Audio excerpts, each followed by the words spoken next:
नमस्कार. मराठी रोहिणी किचन या आपल्या यूट्यूब चॅनलमध्ये मी तुमचं स्वागत करते.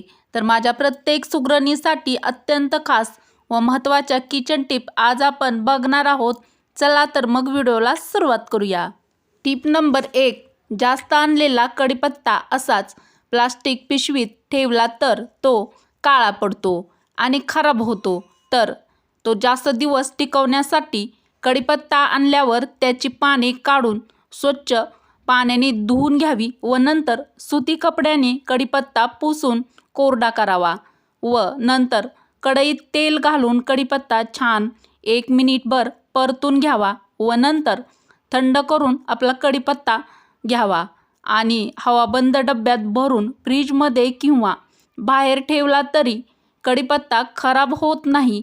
तर आणलेला कढीपत्ता जास्तीत जास्त दिवस टिकवण्यासाठी तुम्ही ही टीप नक्की ट्राय करा व टीप आवडली असेल तर एक लाईक नक्की करा. अतिशय खास पुढील टीप आहे टीप नंबर 2. वरण बनवताना फोडणीमध्ये लसूण न टाकता फोडणीमध्ये फक्त जिरे मोहरी टाका आणि वरण शिजत आले की त्यात थोड्या तुपामध्ये 1 ते 2 लसूण पाकळ्या ठेचून घ्या आणि थोडी हिंग पावडर त्यामध्ये टाकावी. अशा पद्धतीचा डबल तडका दिल्यामुळे नेहमीच्याच वरणापेक्षा हे वरण चवीला खूपच अप्रतिम असे लागते. तर अधिक टेस्टी वरण लागण्यासाठी तुम्ही ही टीप वरण बनवताना नक्की ट्राय करा. अत्यंत उपयुक्त पुढील टीप आहे टीप नंबर 3. कोथिंबीर व पुदिना चटणी करताना त्यात लिंबू रस टाकल्याने तिचा रंग आणि सुगंध चांगला राहतो. अतिशय खास पुढील टीप आहे टीप नंबर 3. वाल रात्री पाण्यात भिजत घालून ते दुसऱ्या दिवशी फडक्यात न बांधता एखाद्या कुंडीत पसरावेत. त्यावर थोडी माती टाकावी. यामुळे वालला लवकर मोड येतात. तर वालला जास्त मोड येण्यासाठी तुम्ही ही टीप नक्की ट्राय करा व टीप आवडली असेल तर एक लाईक नक्की करा. टीप नंबर 4. बटाटे उकडून घेतल्यानंतर बटाट्याचं साल काढण्यासाठी गरम बटाट्यामध्ये पाणी टाकल्यामुळे बटाट्याची चव बिघडते. यासाठी बटाटे उकडून घेतल्यानंतर 5 मिनिटे फ्रीजमध्ये ठेवावेत. यामुळे बटाटे थंड होतात आणि सालसुद्धा बटाट्याचं पटकन निघतं. तर बटाटे उकळल्यानंतर तुम्ही पटकन साल त्याचं झटपट काढण्यासाठी ही टीप नक्की ट्राय करा. पुढील टीप आहे टीप नंबर 5. कुल्फी किंवा खीर बनवण्यासाठी दूध आटवताना त्यात थोडी खसखस वाटून त्यामध्ये घाला. त्यामुळे दूध लवकर दाट होईल. तर दूध दाटसर होण्यासाठी तुम्ही ही टीप नक्की ट्राय करा.